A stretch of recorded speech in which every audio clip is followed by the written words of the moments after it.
At a backyard beer party, I thought I was in paradise, until my buddy showed me a video of my wife with two other men. The laughter stopped. The world stopped. My wife, the woman I loved, had been living a double life, and she had no idea the storm I was about to unleash. Friday nights in Austin were sacred. For Jeff, they meant unwinding with his crew, cold beer, grilled ribs, and enough sarcasm to keep things lively. The backyard was alive with familiar voices, laughter bouncing off the fence, and that comfortable, easy rhythm of guys who've known each other too long to fake anything. Jeff had always looked forward to these nights. They were simple, predictable, safe. So when Ryan, the kind of guy who laughed at his own jokes before finishing them, nudged Jeff and shoved his phone in his face, Jeff expected another dumb prank video or a clip of someone falling off a roof. "Bro, you gotta see this," Ryan said, already chuckling. Jeff barely looked. But then he heard it, a moan, soft, familiar, uncomfortably familiar. He froze. Slowly he focused on the screen. A dim hotel room, a tangle of bodies, a woman laughing, kissing, moving like she was born for attention. His stomach dropped as recognition kicked in. It was Lindsay, his wife. She wasn't just there. She was enjoying herself with two men. For a second, Jeff hoped he was wrong. Bad angle, blurry lighting. Maybe it was someone who just looked like her. But then she did the thing she only did with him, and smiled. That smile. A timestamp appeared, last Friday, the same night she claimed she was at a wine and cheese night with her girlfriends, the night Jeff kissed her goodbye on his way to an overnight shift. The noise of the party faded into silence. Jeff's world narrowed to the size of Ryan's phone screen. "She's wild, huh?" Ryan laughed, sipping his beer. "Can't believe she's married." The sentence didn't finish. Jeff's hand shot forward, grabbing Ryan by the collar and slamming him against the wooden fence. The phone clattered to the ground. Gasps echoed. Someone dropped a plate. "You have 10 seconds, bastard," Jeff growled, low and cold. "Tell me everything, or I swear I'll turn you into dust." Ryan's smirk vanished. "Dude, what the hell?" "9. Okay. Ryan held up his hands. "I didn't know it was your wife, man." "Jeff, listen. Jeff sent that video in our group chat. Said she was some married chick who likes to fool around." 8. Ryan's voice cracked. "It was a hotel downtown, I think. Park something? They meet there a lot, man. That's all I know." 7. "She's been doing this for a while, right?" Ryan asked, eyes wide. Jeff said nothing. He just let go. Ryan stumbled, coughing and rubbing his throat. He looked like he'd seen death. Maybe he had. Jeff didn't care. He walked away without a word, past the shocked faces, past the half-eaten food and the sound of a Bluetooth speaker playing something upbeat and now sickening. The night air hit him, but it didn't help. His brain replayed every second of the video. Lindsay had been calm, happy, comfortable. This wasn't a mistake. This was routine. It was a choice. His hands shook, not from fear, but from a storm brewing under his skin. Rage, betrayal, shame. Not just because of what she did, but because she did it so easily, with no hesitation. He could have gone back in and smashed Ryan's face in, but that would have been too easy, too quick. Lindsay didn't deserve that kind of mercy. She thought she was clever, untouchable. She had no idea what was coming. Jeff got in his car and drove. He didn't blast music, didn't make calls. He just thought and remembered. Months ago, Lindsay had gone on a girls' spa weekend. She came back glowing, relaxed, unusually affectionate. He thought she just needed a break. Now he knew the truth. He pulled over and searched luxury spa hotels in downtown Austin. 3 popped up. The Park Regency stood out, sleek, high-end, just Lindsay's style. It even had that treat-yourself aesthetic she always talked about. Jeff headed straight there. The lobby was quiet, the receptionist young and polite. Jeff put on a calm face. "Hey," he said, "my brother stayed here last weekend with his date. Lost something important in the room. I don't know the number, but she's blonde, loud laugh, blue dress, might be under either name." The receptionist hesitated. "Sorry, sir, we can't give out." Jeff slid a $100 bill across the counter. I just need to know if they checked out already. She glanced around, took the bill, typed, then nodded. They checked out 3 days ago. Bingo. Jeff leaned in. Do you guys have hallway security cameras? She frowned. We're not allowed to. I think my wife was with another man. I just want confirmation before I confront her. A pause, then a quiet sigh. Give me 5 minutes. He waited, checked his phone. Let the anger simmer, not boil. When she returned, she slipped him a USB drive. Hallway footage, resets weekly. That's all I could get. Back home, Jeff watched it. There she was, Lindsay, holding hands with a man he'd never seen, kissing, laughing, walking into a suite. No shame, no guilt, just a good time. Jeff paused the video, breathed in and out. This wasn't rage anymore. This was war. Jeff didn't sleep that night. He didn't pace or scream or drink himself into a stupor. He sat in front of his laptop watching the hotel footage on loop. Lindsay and the mystery man were all smiles, completely unaware that every second was being recorded and now preserved. Jeff saved the video, backed it up to 3 different drives, and labeled the file with a single word: truth. But he wasn't ready to confront her, not yet. She would expect that. An outburst, a meltdown. She might cry, deny, deflect. Jeff had no interest in hearing her excuses or watching her switch from guilty to manipulative.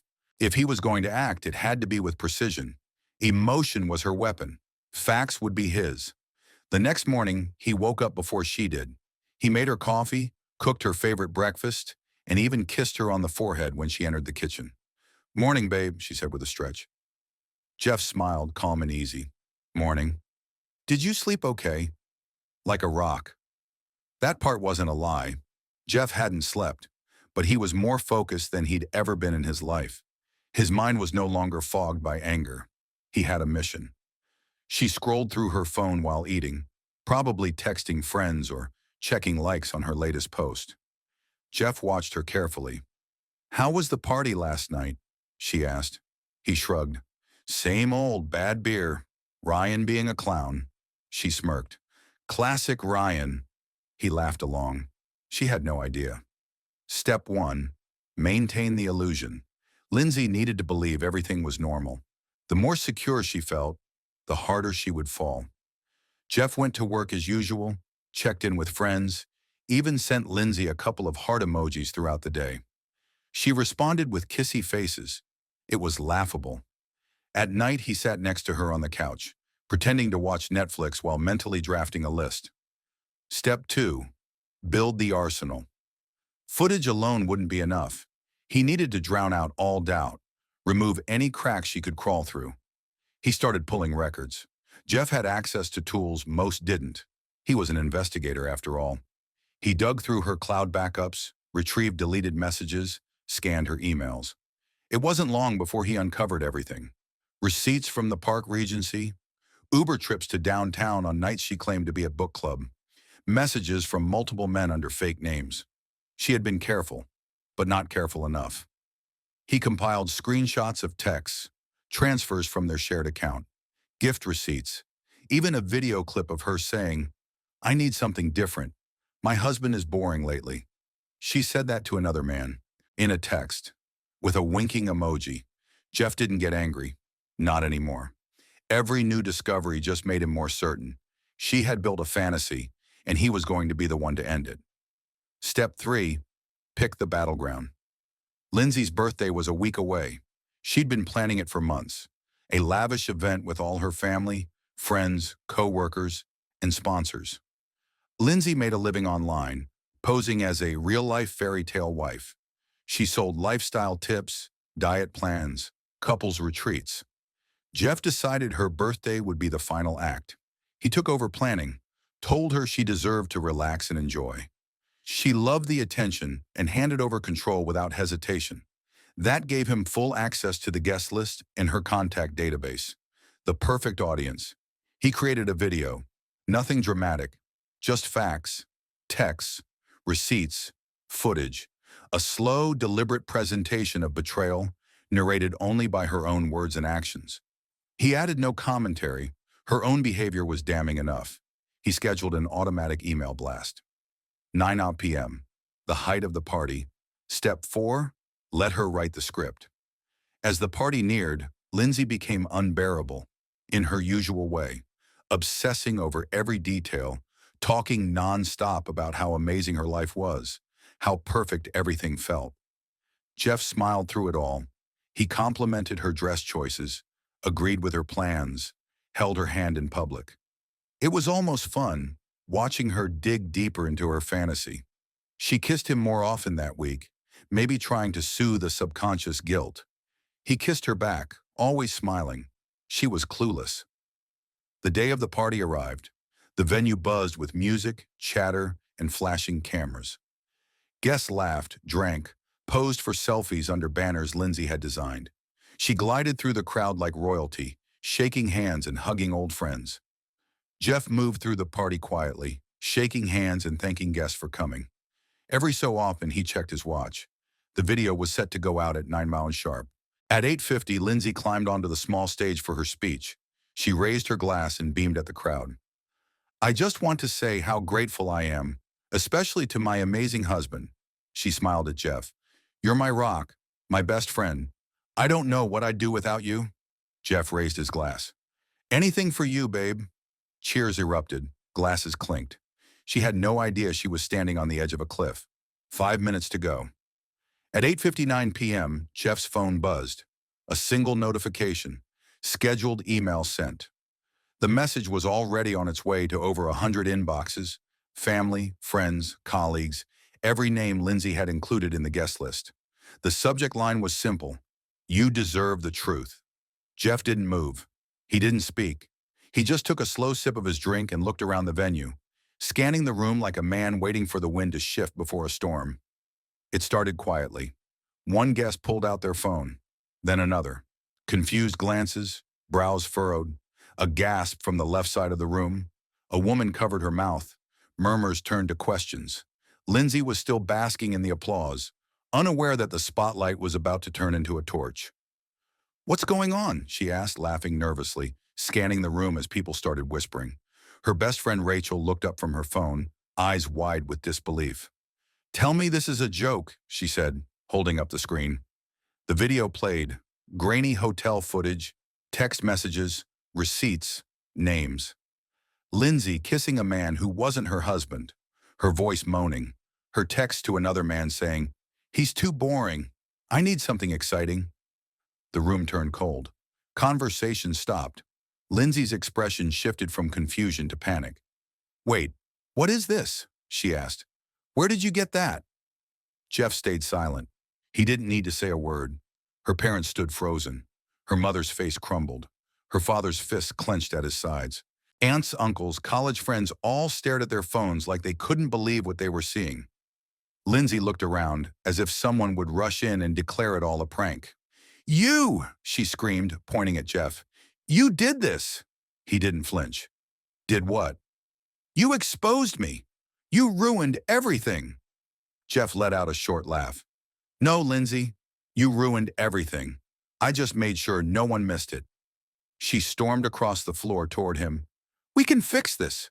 Please, we can talk." Jeff stepped back. "There's nothing to fix. We can delete the video.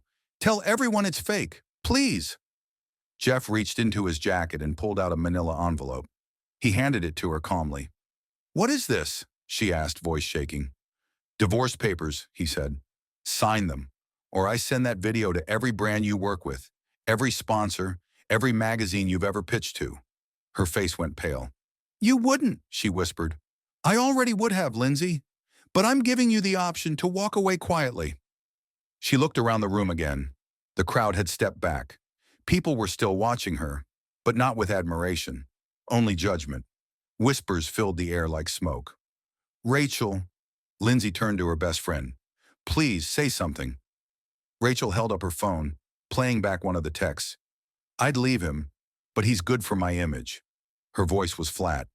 "I defended you. I told people you were the real deal. I didn't mean it like that." Jeff stepped between them. "This isn't damage control, Lindsay. This is the end. You've lied to everyone in this room, and now they know." Security approached from the side, uncertain. She's not being thrown out, Jeff said, but she's no longer the guest of honor. The head of security looked at Lindsay, then at the phone still lighting up with notifications, and gave a slow nod. Ma'am, we'll help you gather your things. No, she said, backing away. You don't get to do this. I built this. I made this life. Jeff's voice was calm. And you destroyed it with your own hands. Lindsay looked down at the divorce papers in her hand, then back at the crowd. No one stepped forward. Not her friends, not her parents, not even her social media team. She dropped the envelope and walked toward the exit, escorted gently but firmly by security. Jeff stood still until the doors closed behind her. Then the room shifted again. The tension released. Some guests avoided eye contact. Others looked at Jeff with quiet nods, unsure what to say. The party was over and everyone knew it. Jeff didn't stay to answer questions. He walked out into the night alone. No applause, no music, just silence and freedom. The night air felt different as Jeff stepped outside. Cooler, quieter. The streetlights buzzed faintly overhead, and the voices from inside the venue faded with each step he took toward his car. He didn't feel triumphant. There was no fist pump, no celebration, just clarity. He had done what needed to be done. Back home, the house was still. No text from Lindsay, no calls. She had disappeared into silence, a welcome change from the fake affection she'd been pouring on him for months. Jeff made himself a cup of coffee and sat at the kitchen table where they'd once planned vacations and laughed over morning routines. He opened his laptop. The inbox was full, dozens of responses to the email, some shocked, some supportive. A few people asked if it was real. Jeff didn't bother replying. The truth didn't need defending. Rachel sent a simple message. I'm sorry, you deserve better. Her father wrote, I don't know what to say, but thank you for handling it like a man. Even Lindsay's cousin, who used to brag about her all the time, messaged Jeff with one sentence. She fooled us all. The sponsors started dropping her by morning. Jeff didn't have to send anything else. The story had already gone viral. Someone had forwarded the video to a gossip blog, which spun it into a headline about betrayal and influencer hypocrisy. Lindsay's picture, once filtered and curated, was now the face of a scandal. By noon, her Instagram was set to private. Her follower count dropped by tens of thousands. Brands quietly removed her photos from their pages. Her name became synonymous with one word: fake. Jeff didn't post a thing. He didn't gloat. He didn't tweet a cryptic message or leave passive-aggressive comments. He let the fallout happen naturally. She had built a brand on perfection. Jeff had simply pulled back the curtain. By day 3, Lindsay finally called. He let it ring. On the 5th call, he answered. Her voice was quiet. Can we talk? We are. I didn't know it would get this bad, she said. You didn't think there would be consequences. I made mistakes, Jeff, but I didn't deserve to be humiliated like that. You made choices, repeatedly. You weren't drunk. You weren't coerced. You weren't confused. You were cheating on your husband while smiling for the camera. Silence. You said I was boring. I was angry. I didn't mean... Don't, just stop, she exhaled. Are you going to send the video to more people? Jeff leaned back in his chair. I already told you, sign the papers, and it stops here. I have nothing left. No brand deals. No friends. My parents won't talk to me. That's not on me. I don't know how to fix this. You don't. You live with it. She didn't argue. Maybe she finally understood. Maybe she realized that for once, there was no version of the story where she came out on top. The call ended without a goodbye. The papers were signed the next day, mailed back with no note, no apology. Jeff stared at the envelope for a while before filing it away. It was over. Or so he thought, because the world doesn't let scandal die quietly. Within a week, one of the brands Lindsay had worked with issued a public statement about cutting ties. The blog that broke the story published a follow-up piece, calling Jeff a silent warrior of dignity. The phrase made him laugh. All he'd done was tell the truth. He got messages from strangers, some who had gone through similar betrayals, some thanking him for showing that you could handle heartbreak without resorting to shouting matches or online revenge posts. Jeff didn't reply to those either. He wasn't interested in being anyone's hero. He just wanted peace. He cleared out the last of Lindsay's things. Some clothes, a few books, framed photos that meant nothing now. He didn't burn them or smash them. He packed them in boxes and left them by the door. He changed the locks a few days later. His home felt bigger somehow, not because there was more space, but because the weight was gone. The pretending, the second guessing, the constant effort to hold something together that had been broken long before he realized it. He took a few days off work, not because he was falling apart, but because he wanted to reset. He hiked, read, sat in silence. He realized he hadn't done that in years, just existed, without needing to perform for someone else's fantasy. One morning he looked through old photos, not out of nostalgia but curiosity, trying to figure out when the cracks had started. There was no clear answer. Maybe they'd been there all along. Maybe he'd been too focused on keeping the peace to notice the war. But he wasn't bitter. He wasn't going to let her ruin the future too. The last thing he deleted was the video. He watched it one last time, then dragged it to the trash and hit delete forever. Not because he forgave her, but because he no longer needed the evidence. The truth had done its job, and he was finally free. 2 months had passed since the party, since the night everything collapsed, and not once did Jeff look back with regret. The aftermath had settled like dust after a storm. People had moved on mostly. The online chatter slowed. The blogs found new targets. The inboxes cleared. But for Jeff, the impact wasn't something that disappeared with time. It changed him in quiet, permanent ways. He no longer checked Lindsay's social media. Whatever remained of her online presence didn't matter. She had returned to her maiden name. Her public statements, few and carefully worded, focused on personal growth and taking time offline. There were no apologies, just vague reflections dressed up to sound profound. Jeff had expected that. For someone who built a life on image, real accountability was unlikely, but he didn't need it. What he needed was what he finally had: peace, privacy, and purpose. He returned to work sharper than before, focused.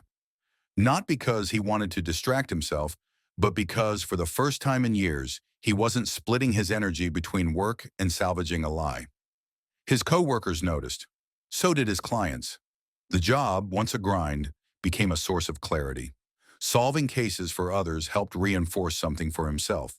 Truth matters, and the facts always surface. Friends reached out more often now, not out of pity, but out of respect. Many had admitted they hadn't liked Lindsay much. Too polished, too curated, always turning every event into a photo op. But they'd kept those opinions to themselves, not wanting to stir trouble. Jeff didn't hold it against them.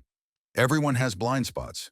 He joined a local boxing gym, not to train for violence, but to rebuild himself physically, something productive, something that required control, not rage. The discipline helped. The routine kept his thoughts steady. One afternoon after a long session, a younger guy approached him, maybe early 20s, nervous but determined. "You Jeff?" he asked. "Yeah. I just wanted to say, what you did with your wife, that video, I saw the story online, and it helped me walk away from someone who was messing with my head." Jeff nodded, unsure what to say. "I didn't think I could leave," the guy continued. "Thought I had to fix it, stick it out, be the bigger person. But your story showed me it's okay to choose yourself." Jeff appreciated the honesty. "It's not about revenge," he said. "It's about clarity. Once you know the truth, pretending just poisons you." The guy nodded and left. Jeff stayed behind for a while, thinking about how strange it was that a story born in pain could end up helping others find strength. Not long after, Jeff agreed to meet Rachel for coffee. They hadn't spoken face-to-face since the party. She sat across from him, clearly nervous. "I should have told you," she said. "I had suspicions. I saw things, texts, DMs, but I never said anything. I figured it was none of my business. Or maybe I didn't want to believe it." "You weren't the only one she fooled," Jeff said. "It's not on you. I just want you to know I always thought you deserved better. And I'm glad you didn't go down with her." He thanked her. They talked for a while longer, about work, mutual friends, even joked a bit. It was the first time Jeff felt like he was having a normal conversation again, not one laced with hidden tension or unspoken disappointment. That night he wrote something down. A reminder, not a journal. Just a few words. Trust isn't earned by words. It's kept by actions. And once it's broken, it doesn't come back the same. He didn't plan to share it. It was just for him. But those words anchored him in ways apologies never could. Eventually, he started dating again. Slowly, cautiously. He was upfront with anyone he met. Not bitter, just honest. He wasn't looking to replace anyone or chase some fantasy. He just wanted something real. No masks, no games, just truth. People asked him from time to time if he forgave Lindsay. His answer was always the same. I don't need to forgive her. I just needed to stop letting her story shape mine. The moral of Jeff's journey wasn't about revenge. It wasn't even about exposing someone. It was about understanding that some people will hide behind a perfect image while living a lie. And if you discover you've been cast as a prop in someone else's fiction, you have every right to step off the stage. But how you do it, that's what defines your character. Jeff didn't raise his voice. He didn't seek to destroy her life beyond what her own choices had already done. He simply revealed the truth.